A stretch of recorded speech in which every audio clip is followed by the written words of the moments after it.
আমি কি কোনো দলের কথা বলেছি যে আপনি করেছেন আমি শুরু থেকে নিয়ে অবমাননা করেছি আমি বলেছি আল্লাহ কোরআন যে আইন চলবে মুসলমান হিসেবে এটা আমার নৈতিক দায়িত্ব, ঠিক আছে? আমি একবারের জন্য বৈরাগ দলকে ভোট দেওয়া লাগবে।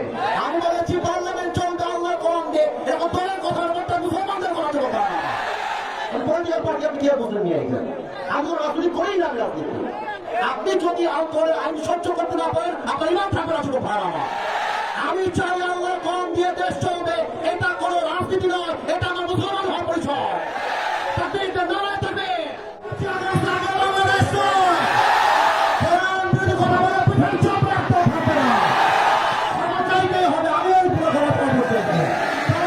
আপনি কি আওয়ামী করেন? আপনি আওয়ামী আপনি কথা বললেন আল্লাহ করে আইন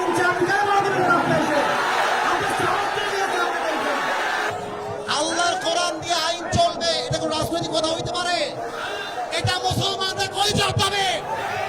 আগামী সংসদ চলবে কোরআন দিয়ে, সেই বেড়াবাদের পেছন রাখতেও থাকবে না যুবক ভাই আমার। আপনি ভালোভাবে ক্ষমতা সমাবেন আপনি কি আওয়ামী করেন? আপনি আওয়ামী আপনি কথা বললেন আল্লাহ করে আইন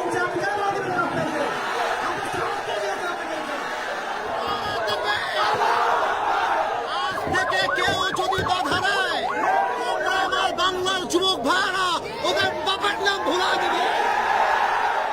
যেখানে যেই নেতা বাধা দিবে জুতা প্রাণে নামা দেওয়া হবে। আমি কি কোনো দলের নাম বলেছিলাম, কাউকে গালি দিয়েছিলাম?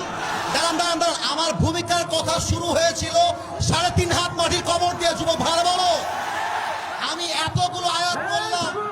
আচ্ছা উনি, আচ্ছা তোমরা থামো থামো থামো থামেন প্রিয় ভাইয়েরা, আমরা কোনো মারামারি চাই না।